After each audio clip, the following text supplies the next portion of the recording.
Do you remember when Michael Porter Jr. said this? If you could get all your homies rich by telling them, yo, no shit, bet $10,000 on my under, this one game I'm gonna act like I got an injury and I'm gonna sit out. I'm gonna come out after 3 minutes, and they all get a little bag because you did it one game. Like,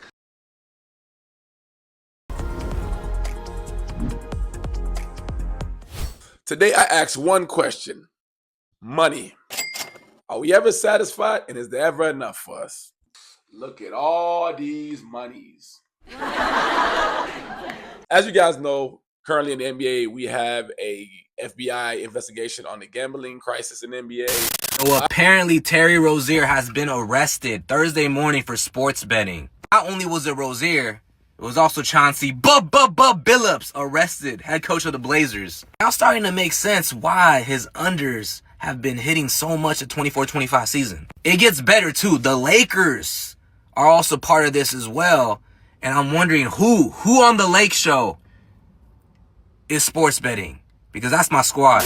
But look, guys, I think that gambling has always been there. I just think now it's very front street. I remember last year Malik Beasley definitely got arrested and was under investigation for this. I think I've found indisputable proof that Malik Beasley was betting on his own games. Here he is playing defense on Kawhi Leonard. Throw an entry pass into him. He gets the steal. Very, very eager to get to the line and try to score the basketball. Very eager to foul Reggie Jackson. Foul Reggie Jackson. There's only 40 seconds left. I mean, the chances of them coming back are very low. Now, why would he want to cut the lead to 7, you might ask? Maybe it had a little something to do with the fact that the Timberwolves had a spread of 8.5. And if they lost by less than 8.5, then they would win. And they were up 9, and he cut the lead to 7, which means his bet hit.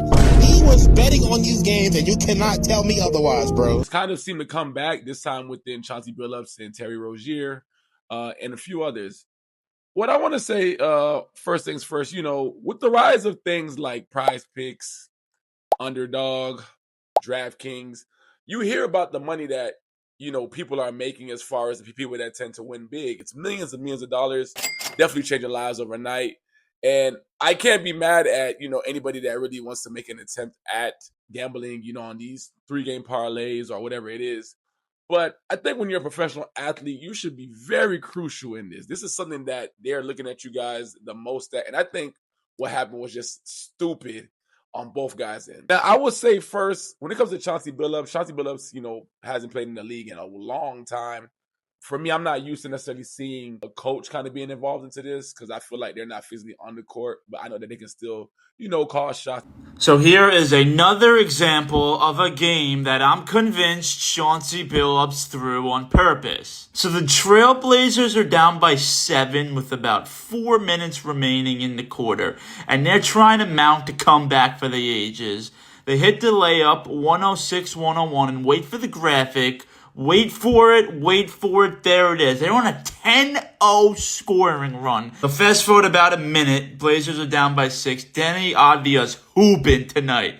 He hits the free throw to go down by 5. He's got 37 points. Not 27, not 35, 37 points.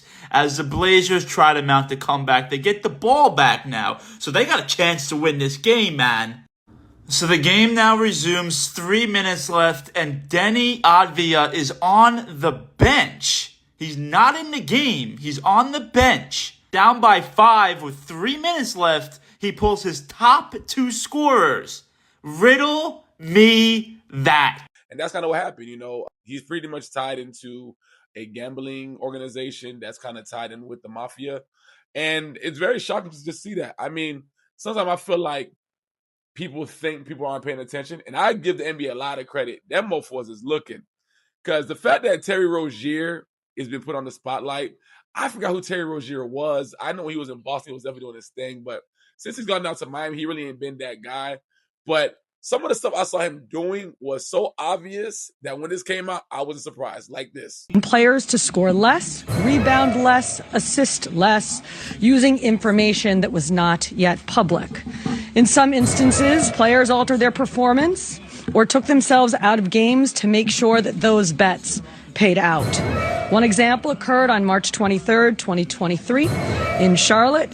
Terry Rozier, an NBA player now with the Miami Heat, but at the time playing for the Hornets, allegedly let others close to him know that he planned to leave the game early with a supposed injury. Using that information, members of the group placed more than $200,000 in wagers on his under statistics.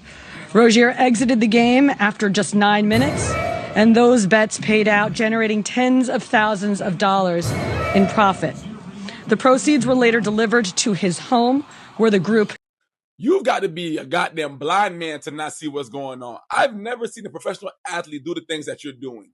Passing the ball to the middle of the court so anybody can just go get it. Taking the lowest percentage shots I've ever seen. Airballing. Bro, you're a pro. You're making, I believe, $26 million. They're paying you for that? Come on, bro. It was kind of obvious. I will give you one thing. You are selling the hell out of that, Terry Rozier. But I hope it's worth it, though. Because being from Florida, being a Miami Heat fan, Pat Riley don't play that. I would not be surprised if you get a buyout and no other NBA team will touch you. I'm going to say one thing. Was it worth it? I think you should be kind of ashamed of yourself, bro. Like, you're making a lot of money, man. And, like, I understand you're not a big face. I understand that you don't get, kind of, like, endorsements. But, bro, like, you definitely have a promising future. Like, you definitely can play. But, bro, like, was it really worth it? Chauncey Billups, I kind of can understand because, again, him being a little bit older and him being a coach, I still think he shouldn't be involved into it because, again, you do have Trailblazer fans that definitely want to see their team get better. Y'all make enough money. Y'all got it. This is like this greed. It's insane, man. Now, speaking of teams, we got 4 teams that's pretty much been kind of leaked to this story and kind of within this investigation. We got the Hornets, got the Lakers, got the Raptors, got the Trailblazers. And I'm going to say, man, this is really kind of sad because you got teams like Charlotte Hornets and those fans there that are really wishing that, they can definitely make some type of impact on the league. But when you hear stuff like this with the gambling, it kind of makes you think, damn, had they just been throwing away these seasons? I'm not saying Charlotte Hornets was going to make the championship, but it's like, damn, I remember Jordan used to kind of be over there. And Jordan sold his goddamn, shares over there, or Jordan sold his, ownership. Why is that? And I know that they added LaMelo Ball, but the Hornets never seem to be able to really get any better. After Kemba Walker left, it seems like they're just a damn near playing team, if that.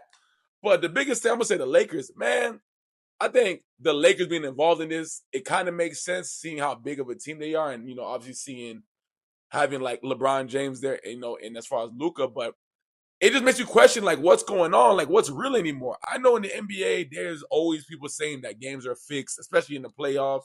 We always say these things, but now it kind of takes away the joy out of it to say, well, damn, are these things fixed because, they're part of these gambling stories? What is it? I mean, sometimes you see certain games that you're just like, man, I know this team is going to win, or I know this is going to go to like game 7. I'm like, damn, that makes sense now. But why do we say that? Have we always seen this, or have we always known this, but just never really wanted to admit it? So now seeing it come out, it's kind of starting to make sense a little bit. It kind of makes me not really enjoy the NBA as much anymore. I mean, I live in California. Obviously, I'm not the biggest Lakers fan, but I want to see them win. Sometimes you see some games, LeBron's playing, he just looks like he don't really want to play out there. LeBron, are you a part of it?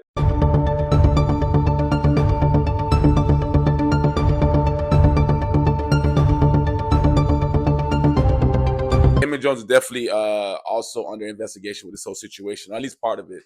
So he has definitely been identified. But there's been some crazy other allegations. They've been saying even Gilbert Arenas might even be tied to it. Gilbert Arenas was arrested earlier this year. Me. You better not. Can't hold me, baby. You can't hold me. Hello. We really don't know what happened. I mean, he tried to explain it on his show, but we don't get it. The last 9 months have been the most snitching I ever heard of. Who's snitching? To the NBA. Who's snitching? Everybody's snitching. No, I'm talking about in this. I know what you're talking about, Yeah, but in this case, you know snitching. I don't know nobody's not snitching. And, he got out so fast, and people are saying that part of the reason why, Gil's Arena is no longer called Gil's Arena and it's called The Arena was because pretty much Underdog had to kind of bail him out and kind of like, hey, we'll bail you out of this whole situation and make the story go away, but you have to sell us half of your business. And he's never really truly explained it, and people are saying that he did sell himself, so that might make sense. Who knows? But I don't think Gilbert Arenas is a snitch, though. I think Gil is very tied to a lot of stuff. I do think that he gambles, but he don't play no more, so what's that matter? I will also say, like, with the popularity of gambling kind of being very mainstream, like I said earlier, it does kind of ruin the NBA. Like you see stuff like stake on Twitch. You see this stuff everywhere. You see prize picks. It's gambling is now just like everywhere. And I think it's always been there. We know that, but now it's so mainstream. Like everybody wants to do it. And I just think that how would somebody not be tempted to get into that? Especially being an NBA player, someone that can get these games fixed. Like, I kind of get why they did it. Every time I see like Drake doing stake gambling and winning millions, it's tempting. Like, this money can really change your life overnight. And man, I've done prize picks, I've done DraftKings.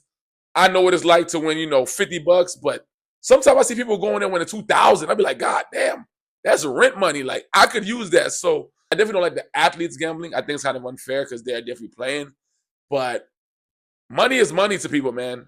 Like people just want to make money all day. There's never a limit. It's just money is money. My final thing I will say is that this does kind of bother me because I do for the NBA as far as ratings are going down. I definitely, NBAs are definitely, they're gonna make their money. We get it. But just the competitive spirit of the league, to see what the league has become now to where it's the point like, hey, I don't really care about playing 15 years in the league. I'm gonna try to make as much money as I can and get out. I think that's what's kind of ruined the league. And now when you add the gambling and people are kind of finding exit strategies because maybe their time in the league, they didn't even really make that much money. This kind of sucks, man. Like I said, if you're part of the Hornets, the Lakers, the Raptors, or the Trailblazers, like you want to see your team win. You want to see your team get better. You want to see things change. But when people are looking at your team and they use them to be a part of these bets because they think that people aren't watching, this is what happens. So it just sucks. So I'm gonna leave it at that, man. But y'all let me know what y'all think about this whole gambling scandal, man. Like, I don't really have necessarily want to know even opinions, just any comments on it. Like, is this crazy? What are your thoughts on the NBA going forward? And who else do you think is involved in this? But until then, I see you guys on the Real Lab Podcast. Peace.